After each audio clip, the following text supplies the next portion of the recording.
আচ্ছা, আমরা লাস্ট ক্লাসে কি পড়ছিলাম? লাস্ট ক্লাসে লাস্ট টপিক আমাদের ছিল ইনপুটস ফর স্ট্র্যাটেজাইজিং। সো আমাদের একটা স্ট্র্যাটেজি বানাইতে আমাদেরকে কি কি আমাদের কোম্পানির কি কি দিকগুলো মানে ইনপুট হিসেবে নিতে হবে বা কি কি দিকগুলো বিবেচনা করতে হবে, সেগুলো ছিল কি কি: স্ট্রেংথ, অপরচুনিটিস, উইকনেস, থ্রেটস। আর এই সবগুলোকে বের করে আমরা বলতেছিলাম কি শর্ট অ্যানালাইসিস।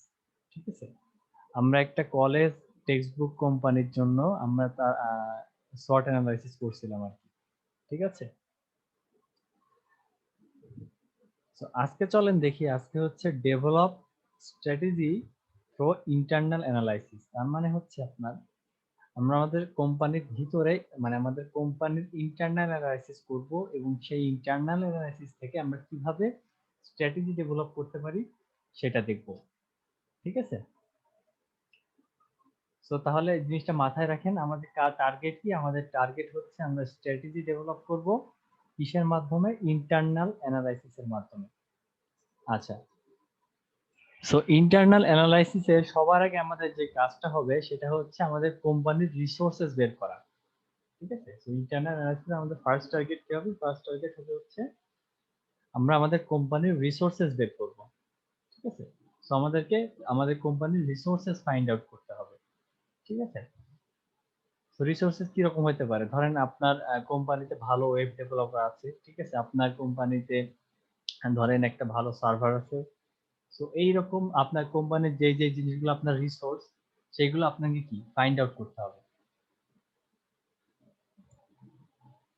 তো দেখেন, রিসোর্স আসলে দুই টাইপের হতে পারে, একটা হচ্ছে কি ট্যানজিবল রিসোর্সেস, আর একটা কি ইনট্যানজিবল রিসোর্সেস। ঠিক আছে, ট্যানজিবল রিসোর্সেস কোনগুলা? ট্যানজিবল রিসোর্সেস হচ্ছে যে রিসোর্স গুলা বা যে অ্যাসেট গুলা আপনি খালি চোখে দেখতে পারেন অথবা গণনা করতে পারেন। দেখেন, assets that can be seen and quantified. ঠিক আছে, সো যেই জিনিসগুলো আপনি খালি চোখে দেখতে পারেন এবং যেগুলো গণনা করতে পারেন বা যেগুলো একটা কোয়ান্টিটি দিয়ে আপনি রিপ্রেজেন্ট করতে পারেন, সেই অ্যাসেটস গুলোকে বলা হয়ে থাকে কি ট্যানজিবল রিসোর্সেস। সো যেমন ধরেন আপনার কোম্পানিতে কি অনেক প্রোডাকশন ইকুইপমেন্ট আছে না, অনেক অনেক মেশিন আছে না? আপনার ধরেন একটা ইন্ডাস্ট্রি থেকে অনেকগুলো মেশিন থাকতে পারে, ধরেন একটা কোম্পানির অনেকগুলো ল্যাপটপ থাকতে পারে, অনেকগুলো পিসি থাকতে পারে, একটা সার্ভার থাকতে পারে, এবং এই জিনিসগুলো কি আপনি কিন্তু চোখ দিয়ে দেখতে পাচ্ছেন। ঠিক আছে, তো এই জিনিসগুলোকে বলবো হচ্ছে আমরা ট্যানজিবল রিসোর্সেস। আবার দেখেন ম্যানুফ্যাকচারিং প্ল্যান্ট, আপনারা পাওয়ার প্ল্যান্টে গেছেন না? পাওয়ার প্ল্যান্টে যে জিনিস ওই জিনিসটা চোখে দেখা যায়, তাই না? তো এই জিনিসগুলো ট্যানজিবল রিসোর্সেস। তো দেখেন চার ধরনের ট্যানজিবল রিসোর্সেস হতে পারে। ফার্স্টলি হচ্ছে কি ফিনান্সিয়াল, তারপরে অর্গানাইজেশনাল, তারপরে কি ফিজিক্যাল, আর লাস্টলি কি টেকনোলজিক্যাল। সো একটা কোম্পানি মানে ফিনান্সিয়াল ট্যানজিবল রিসোর্স কি হতে পারে? যেমন ধরেন একটা কোম্পানির ক্যাপিটাল কত আছে, এটা কোম্পানির একটা ট্যানজিবল রিসোর্সেস হতে পারে, ফিনান্সিয়াল ট্যানজিবল রিসোর্সেস। কারণ কি? কারণ হচ্ছে একটা কোম্পানির ধরেন ব্যাংক অ্যাকাউন্টে 1 কোটি টাকা আছে। ঠিক আছে, তো সেই জিনিসটা কি আপনি টাকাটা যদি আপনি তুলেন আপনি ওটা চোখে দেখতে পাবেন এবং কত টাকা আছে সেটাও কিন্তু বের করে ফেলতে পারছেন। তার মানে কি কোয়ান্টিফাই করে ফেলতে পারছেন। তো এই জন্য একটা কোম্পানির ধরেন ক্যাপিটাল তার ফিনান্সিয়াল ট্যানজিবল রিসোর্স হতে পারে। এখন দেখেন অর্গানাইজেশনাল, কেউ কিছু বলবেন? আচ্ছা, তো দেখেন অর্গানাইজেশনাল ট্যানজিবল রিসোর্সেস কি হতে পারেন?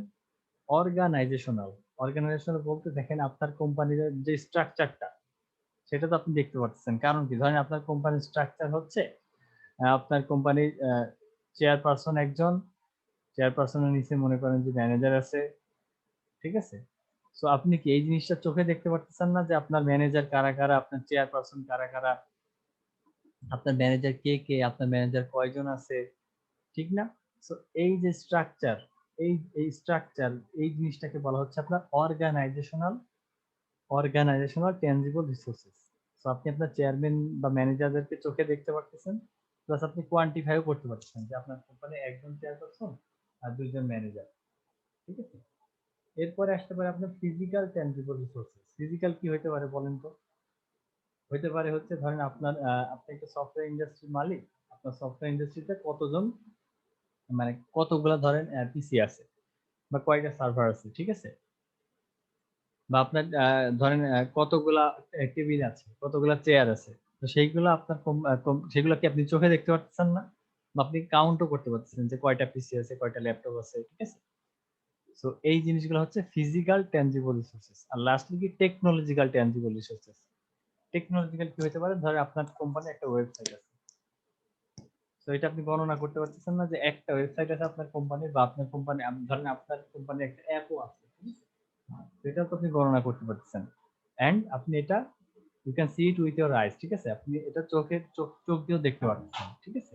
যেমন ওয়েবসাইটটা তো আপনি চোখ দিয়ে দেখতে পারতেছেন, বা অ্যাপটা যখন আপনার মোবাইল ইনস্টল করতেছেন তখন তুমি চোখ দিয়ে দেখতে পারতেছেন। সো যেই জিনিসগুলো এরকম দেখা যায় এবং কোয়ান্টিফাই করা যায়, গণনা করা যায়, সেই জিনিসগুলোকে আমরা বলবো ট্যানজিবল রিসোর্সেস, ঠিক আছে। এরপরে আসেন দেখেন intangible resources. So intangible resources হচ্ছে আপনার ট্যানজিবল রিসোর্সেস এর জাস্ট অপোজিট। দেখেন assets that are rooted deeply in organization history and have accumulated over time.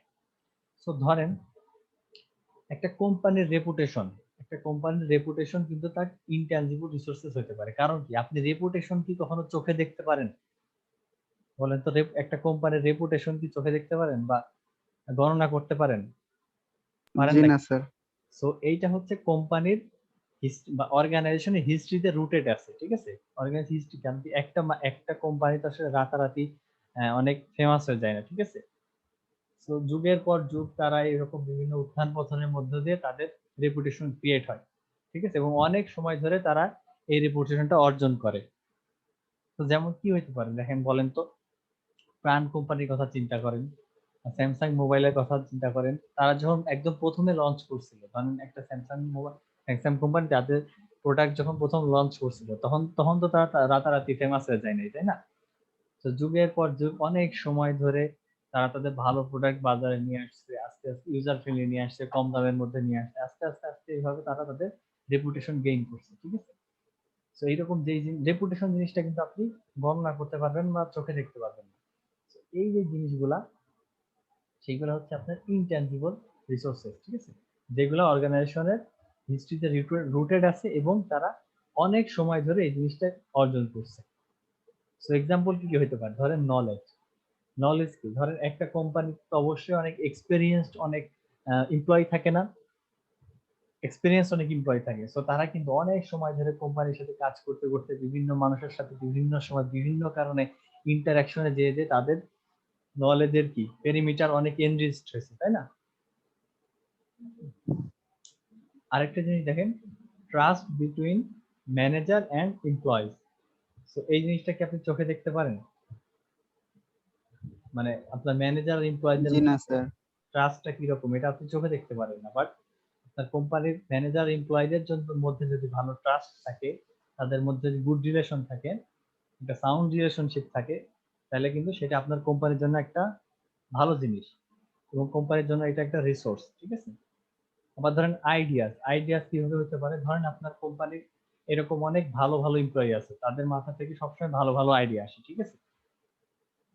তো এই জিনিসটা কিন্তু আপনি চোখে দেখেন না, আইডিয়া কি আপনি চোখে দেখেন, এটা আপনার মাথা থেকে আসে, তাই না? আবার দেখেন ক্যাপাসিটি অফ ইনোভেশন। আবার ধরেন আপনার কোম্পানিতে বা আপনার অর্গানাইজেশনে এরকম অনেক ভালো ভালো এমপ্লয়ি আছেন যাদের মাথা থেকে অনেক ইনোভেটিভ আইডিয়া আসে আর কি, অনেক উদ্ভাবনী চিন্তা ভাবনা আসে। তারা নতুন নতুন জিনিস উদ্ভাবন উদ্ভাবনের আইডিয়া দেয় আপনার কোম্পানিতে, ঠিক আছে। তো এই জিনিসগুলা কিন্তু আসলে চোখে দেখা যায় না, এবং এই জিনিসগুলা অনেক দিন পর, ওভার টাইম, ঠিক আছে, অনেক দিন পর অনেক সময় ধরে এই জিনিসগুলো একটা কোম্পানি গেইন করছে, ঠিক আছে। তো দেখেন কি কি ধরনের হইতে পারে ইনট্যানজিবল রিসোর্সেস। ফার্স্টলি হইতে পারে কি, হিউম্যান।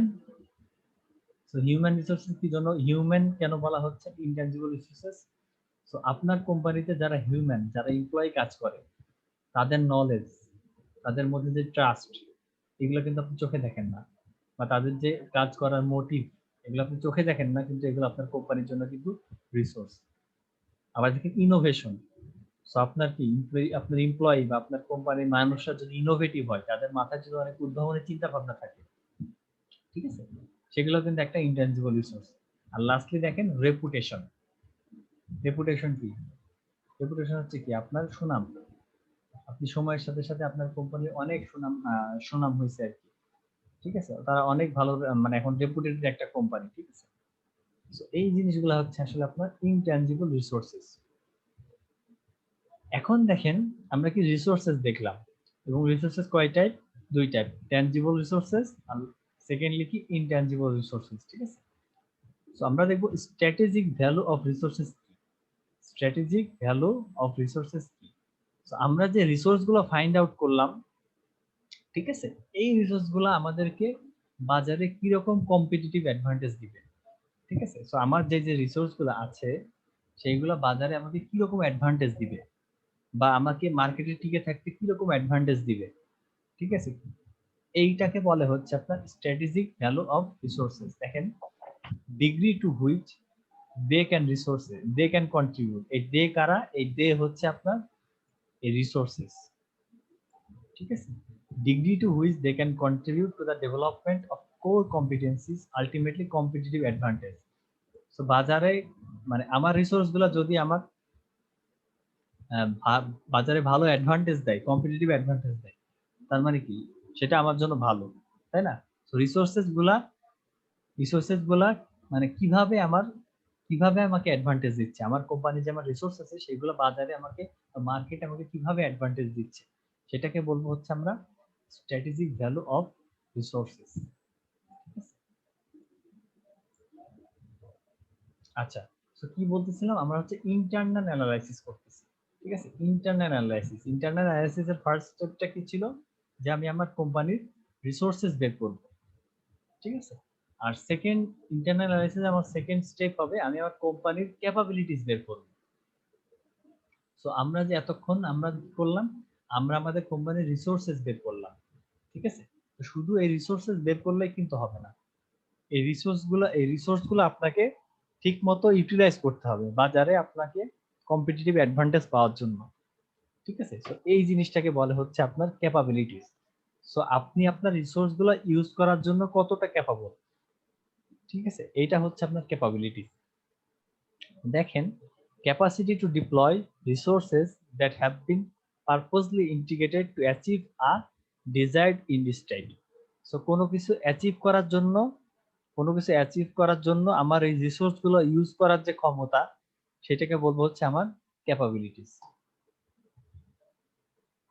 ঠিক আছে, আচ্ছা এখন দেখেন, আচ্ছা কারো যদি কোনো প্রশ্ন থাকে বলবেন, ঠিক আছে, সমস্যা নেই। এখন দেখেন, ক্যাপাবিলিটিস ক্যান বি টেনজিবল। ঠিক আছে, সো নরমালি ক্যাপাবিলিটি হচ্ছে ইনটেনজিবল হয়। ইনটেনজিবল কারণ কি, মানে আপনার ধরেন আপনার কোম্পানির যে ক্যাপাবিলিটি বলতে ধরেন আপনার আপনার কোম্পানিতে অনেক ভালো টেকনোলজি আছে। সো আপনার কোম্পানিতে ভালো টেকনোলজি থাকলে কিন্তু হবে না, আপনার কোম্পানির যারা এমপ্লয় তাদেরকে কিন্তু সেগুলা ইউজ করা জানতে হবে। ঠিক আছে, তো এই যে ইউজ করা জানা, এই যে যে নলেজ, সেগুলোকে আপনি চোখে দেখেন, সেইগুলো কিন্তু আপনি চোখে দেখেন না। আপনার এমপ্লয়ীদের কিরকম মানে স্কিল, তারা কিরকম স্কিল, তাদের কিরকম নলেজ, তাদের কিরকম আইডিয়া নতুন টেকনোলজি ইউজ করার, সেগুলো কিন্তু আপনি চোখে দেখেন না। আর এই মানে তারা কিভাবে ইউজ করতে পারে আপনার নতুন টেকনোলজি, ঠিক আছে, সেটাই হচ্ছে কি আপনার ইনট্যানজিবল। কারণ কি, কারণ আপনি জিনিসটা চোখে দেখেন না বা কোয়ান্টিফাই করতে পারেন না। সো ক্যাপাবিলিটিস নরমালি কি ইনট্যানজিবল হয়, বাট কিছু কিছু ক্ষেত্রে ক্যাপাবিলিটিস ট্যানজিবল হতে পারে। যেমন দেখেন কোন ক্ষেত্রে ক্যাপাবিলিটিস ট্যানজিবল হতে পারে, আ বিজনেস দ্যাট ইজ অটোমেটেড। ঠিক আছে, তো ধরেন আপনার হচ্ছে কোনো দোকানপাট কিছু নাই, আপনি জাস্ট অনলাইনে ব্যবসা করেন।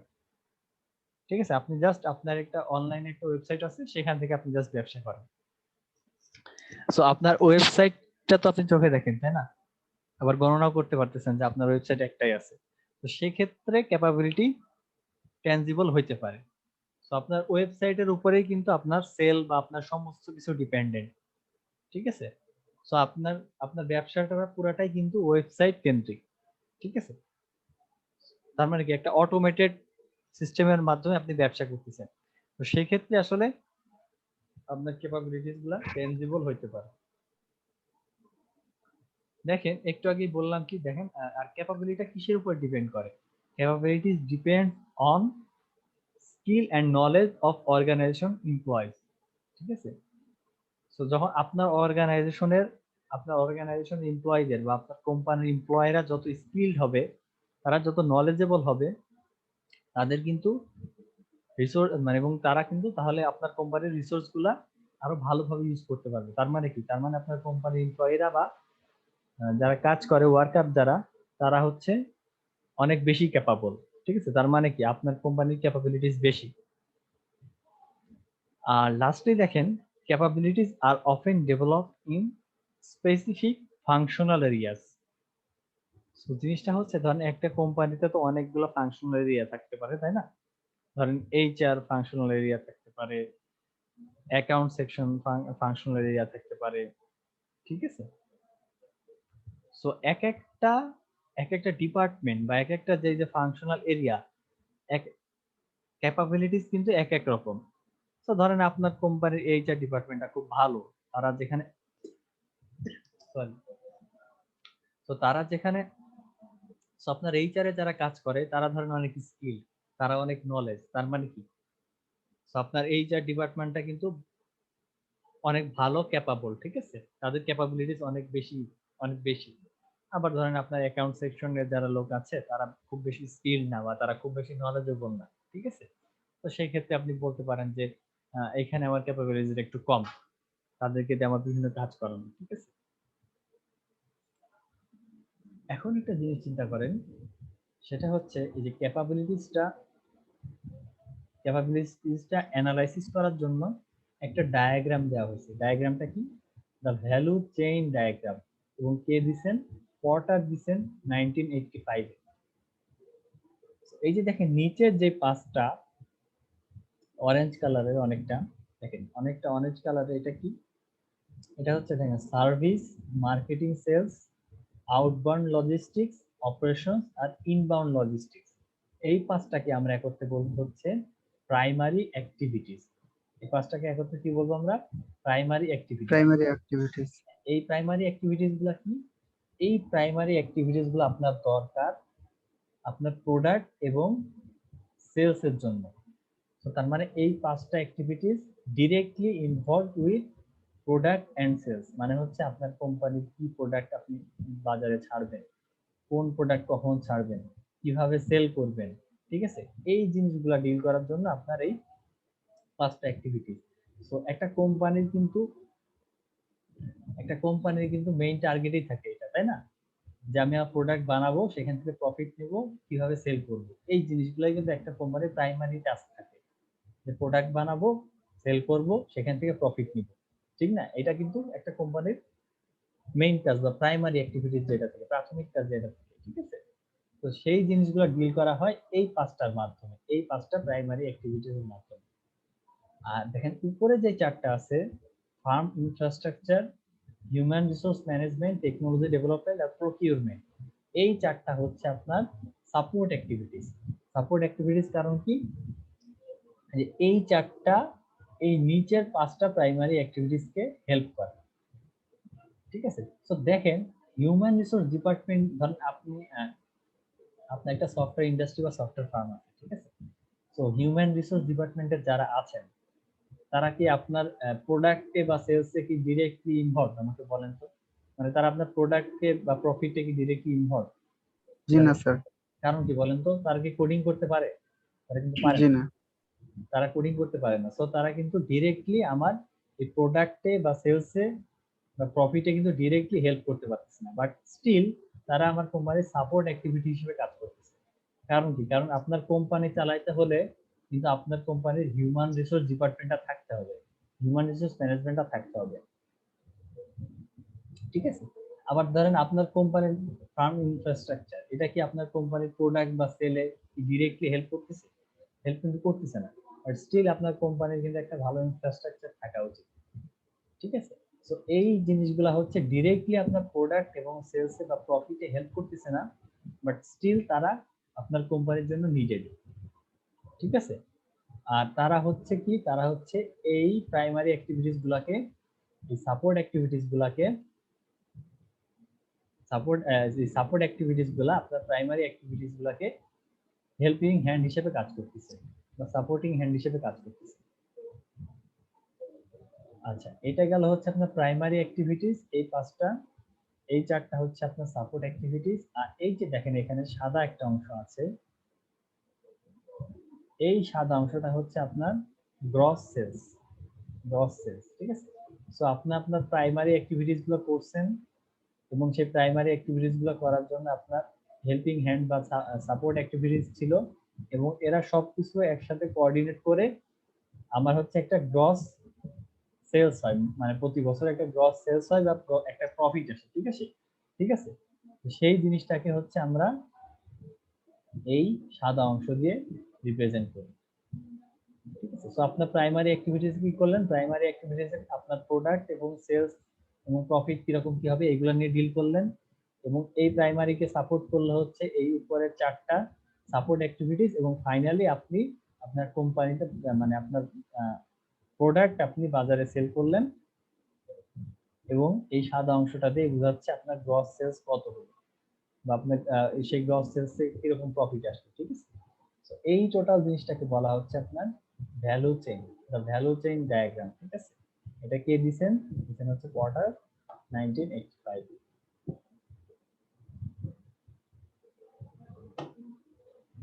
আচ্ছা, এখন একটা ইম্পর্টেন্ট জিনিস, সেটা হচ্ছে এই ইন্টারনাল অ্যানালাইসিসের আরেকটা পার্ট হচ্ছে আপনার ভিও অ্যানালাইসিস। সো আমরা যখন, আরেকবার রিপিট করে দেখেন, আমরা কি করতেছি, মেইনলি আমরা হচ্ছে আমাদের স্ট্র্যাটেজি ডেভেলপ করতেছি কিসের মাধ্যমে, ইন্টারনাল অ্যানালাইসিস মাধ্যমে। আর ইন্টারনাল অ্যানালাইসিসের ফার্স্ট স্টেপ কি, আমাকে রিসোর্সেস বের করতে হবে, আমার কোম্পানির কি কি রিসোর্সেস আছে। আর সেকেন্ডলি কি করতে হবে, আমার কোম্পানির ক্যাপাবিলিটিস বের করতে হবে। ঠিক আছে, ইন্টারনাল অ্যানালাইসিস মানেই হচ্ছে আমার কোম্পানির ক্যাপাবিলিটিস বের করা, আমার কোম্পানির রিসোর্সেস বের করা। এবং ইন্টারনাল অ্যানালাইসিসের একটা পার্ট হচ্ছে ভিও অ্যানালাইসিস, এবং এটা কি, এই ভিও অ্যানালাইসিসটা কে দিয়েছেন, ওয়ার্নার ফেল্ড 1984 এ। সো ভিও অ্যানালাইসিসটা বেসিক্যালি কি, ভিও অ্যানালাইসিসটা হচ্ছে দেখেন অ্যানালাইসিস অফ রিসোর্স। সো কি, আমি আমার কোম্পানির অলরেডি রিসোর্স কি কি সেগুলো আইডেন্টিফাই করে ফেলছি এবং আমার কোম্পানির ক্যাপাবিলিটিস কি কি সেগুলো আমি আইডেন্টিফাই করে ফেলছি। তো এখন আমাকে দেখতে হবে আমি যে রিসোর্স আর আমার যে ক্যাপাবিলিটি আমি আইডেন্টিফাই করলাম সেগুলো কি রকম আসলে, সেগুলো কি টাইপ। ঠিক আছে, সেগুলো কি ভ্যালুয়েবল, সেগুলো কি রেয়ার, সেগুলো কি ইনমিউটেবল, সেগুলো কি অর্গানাইজড। সো এই জিনিসটাকে বলে হচ্ছে আপনার ভিও অ্যানালাইসিস। সো আপনি আপনার রিসোর্সেস আর ক্যাপাবিলিটিস অলরেডি ফাইন্ড আউট করে ফেলছেন, এখন আপনি দেখবেন যে এই রিসোর্সেস আর এই ক্যাপাবিলিটি আসলে কি রকম। ঠিক আছে, তো ভিওতে দেখেন, ভি মানে হচ্ছে আপনার এই ভ্যালুয়েবল, আর মানে হচ্ছে আপনার এই রেয়ার, আই মানে হচ্ছে আপনার ইনইমিটেবল, আর লাস্টলি ও মানে হচ্ছে আপনার অর্গানাইজড। ঠিক আছে, তো দেখেন ভ্যালুয়েবল এর এক্সাম্পল, মানে ভ্যালুয়েবল মানে কি বোঝাচ্ছে, allows the firm to exploit opportunities and negate threats in the environment। ঠিক আছে, সো আপনার প্রোডাক্ট যদি ভ্যালুয়েবল হয় তাহলে আপনি বাজারে অপরচুনিটিস বের করতে পারবেন। অপরচুনিটিস কি ছিল, অপরচুনিটিস ছিল হচ্ছে বাজারে একটা প্রবলেম ফাইন্ড আউট করব আমি মার্কেটে, যে এখন মার্কেটে এই প্রবলেম আছে এবং সেই প্রবলেমের জন্য একটা সলিউশন দেওয়া, এটা ছিল হচ্ছে আপনার অপরচুনিটিস। সো আপনি দেখবেন যে আপনি যে প্রোডাক্ট আছে সেটা ভ্যালুয়েবল কিনা। ভ্যালুয়েবল মানে যে আপনার প্রোডাক্ট দিয়ে আপনি বাজারে অপরচুনিটিস ক্রিয়েট করতে পারবেন কিনা এবং আপনার কোম্পানির জন্য যেগুলো থ্রেট সেগুলো আপনি মিনিমাইজ করতে পারবেন কিনা বা নেগেট করতে পারবেন কিনা। ঠিক আছে, সেকেন্ডলি দেখবেন যে আপনার কোম্পানি রেয়ার কিনা। রেয়ার মানে কি বলেন তো, রেয়ার মানে হচ্ছে আপনি যে প্রোডাক্টটা বাজারে ছাড়তেছেন, ঠিক আছে, সেইটা কি অন্যান্য সব কোম্পানি ছাড়তেছে কিনা। ঠিক আছে, তো অন্যান্য সব কোম্পানি যদি আপনার প্রোডাক্ট বাজারে, আপনার টাইপের প্রোডাক্ট বাজারে সেল করে, ঠিক আছে, সেই ক্ষেত্রে কিন্তু আপনার প্রোডাক্টটা কিন্তু রেয়ার না। সো দেখতে হবে এই জন্য not widely processed by other competitor. So আপনার প্রোডাক্টটা রেয়ার হলে কিন্তু ভালো। থার্ড মানে দেখেন, ইউনিক, হ্যাঁ ইউনিক আর কি। একদম ডিফারেন্ট ওদের থেকে আর কি। জি জি, থার্ড দেখেন ইনিমিটেবল।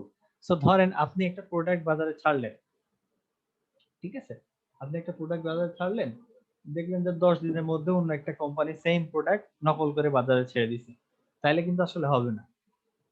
তো আপনাকে এই জিনিসটাও এনশিওর করতে হবে যে আপনার প্রোডাক্ট ইনিমেটেবল না, মানে কেউ নকল করতে পারে না খুব দ্রুত। ঠিক আছে? সো এইরকম প্রোডাক্ট আপনাকে বাজারে ছাড়তে হবে। ঠিক আছে? যে খুব সহজেই ওই মানে সেম প্রোডাক্ট কেউ যেন নকল না করে বাজারে ছাড়তে পারে। আর লাস্টলি হচ্ছে দেখেন অর্গানাইজড। দেখেন mere position or control is necessary but not sufficient to must have the organisation capability to exploit the resources. ঠিক আছে? সো আপনার কোম্পানি এবং আপনার প্রোডাক্ট গুলা অর্গানাইজ থাকতে হবে। অর্গানাইজ বলতে ধরেন আপনার কোম্পানি আপনি কখন বাজারে সেল করবেন, কিভাবে সেল করবেন। ঠিক আছে? তো সবকিছু একটা অর্গানাইজড হতে হবে এবং ধরেন আপনার কোম্পানিটাও অর্গানাইজ থাকতে হবে। আপনার কোম্পানির এমপ্লয়ি, আপনার কোম্পানির স্ট্রাকচার এই সবকিছু কি অর্গানাইজ থাকতে হবে। ঠিক আছে? তো এই জিনিসগুলা হচ্ছে আসলে আপনার ভিডিও অ্যানালাইসিসের 4টা পার্ট। তো এখন আমরা হচ্ছে এক্সাম্পল দেখব। তার আগে হচ্ছে আপনারা এই মিটিং থেকে লিভ নিয়ে সেম লিংকে একটু রিজয়েন দেন। ঠিক আছে?